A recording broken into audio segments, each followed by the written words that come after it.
கோவை மாவட்டம் மருதமலை அடிவாரத்தில் உயிரிழந்த யானையின் வயிற்றில் 15 மாத குட்டி இருந்தது கண்டுபிடிக்கப்பட்டுள்ளது. இது தொடர்பான கூடுதல் தகவல்களை நமது செய்தியாளர் ஞானசேகரன் வழங்கிட கேட்கலாம். ஞானசேகரன் வணக்கம். உடற்கூறு ஆய்வுல வேற என்னென்ன விஷயங்கள் வெளியில தெரிஞ்சிருக்கு? உங்க விரிவான தகவல்களை சொல்லுங்க.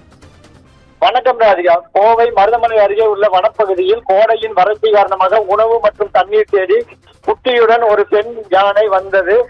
வனத்தை விட்டு வெளியேறிய சுற்றித் திரிந்தது. இந்நிலையில் பாரதியார் பல்கலைக்கழகத்தில் மேற்கு பகுதியில் கடந்த சில நாட்களுக்கு முன்பு அந்த யானை குட்டியுடன் நீண்ட நேரமாக அசையாமல் ஒரே இடத்தில் நின்று கொண்டிருந்தது.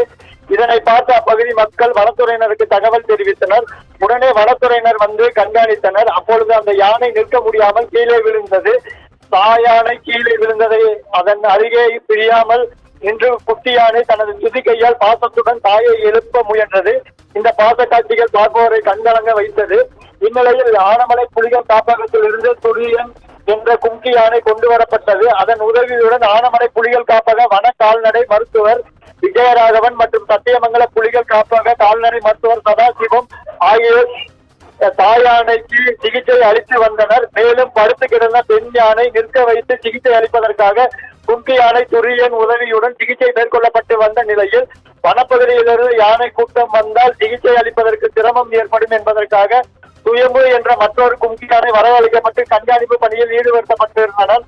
இந்நிலையில் கும்கி யானையில் இருந்ததால் தாய் யானையை விட்டு குட்டி யானை காட்டுக்குள் சென்று விட்டது.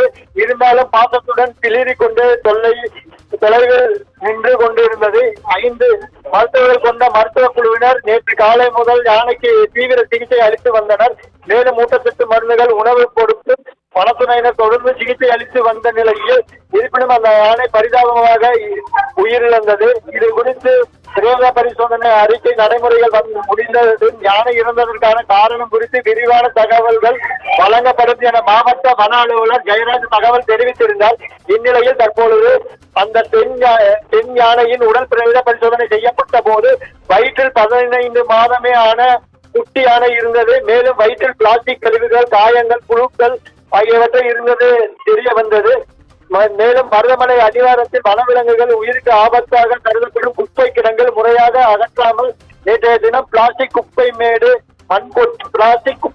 மண் கொட்டி மூடி குப்பையை அகற்றியதாக ஊராட்சி நிர்வாகம் உருவாக்கியதாக செய்திகள் வெளியாகியுள்ளன. கன்னியாகுமரி ஊராட்சிக்கு உட்பட்ட சோமயம்பாளையம் ஊராட்சி, சோமயம்பாளையம், மருதமலை, சுல்தானபுரம், கஸ்தூரி நாயக்கன் பாளையம், பாளையம், கணுவாய் மற்றும் கேஜி புதூர் பிரிவு ஒரு பகுதியாக கிராமங்கள் உள்ளன. கிராமங்களில் குடியிருப்புகளும் நூற்றுக்கணக்கான தொழிற்சாலைகளும் உள்ளன. இதனால் இந்த ஊராட்சியில் நாள்தோறும் 8 டன் குப்பைகள், மருதமலை கோவில் விசேஷ காலங்களில் 11 டன் குப்பைகள் சேகரமாகி வருகிறது. இந்த குப்பைகள் மருதமலை அடிவார வனப்பகுதியில் ஒட்டியிருந்த 7 ஏக்கர் புறம்போக்கு நிலத்தில் சோமயம்பாளையம் ஊராட்சி நிர்வாகம் கடந்த 5 ஆண்டுகளாக கொட்டி வருவதாகவும், மேலும் இது குறித்து மருதமலையில் பல்வேறு பணிகளுக்கு இதை அகற்றுவது குறித்து மேலும் பல்வேறு பணிகளை ஆய்வு செய்ய வந்த அமைச்சர், இந்து அறநிலையத்துறை அமைச்சர் சேகர் பாபுவிடம் கேள்வி எழுப்பியிருந்தோம்.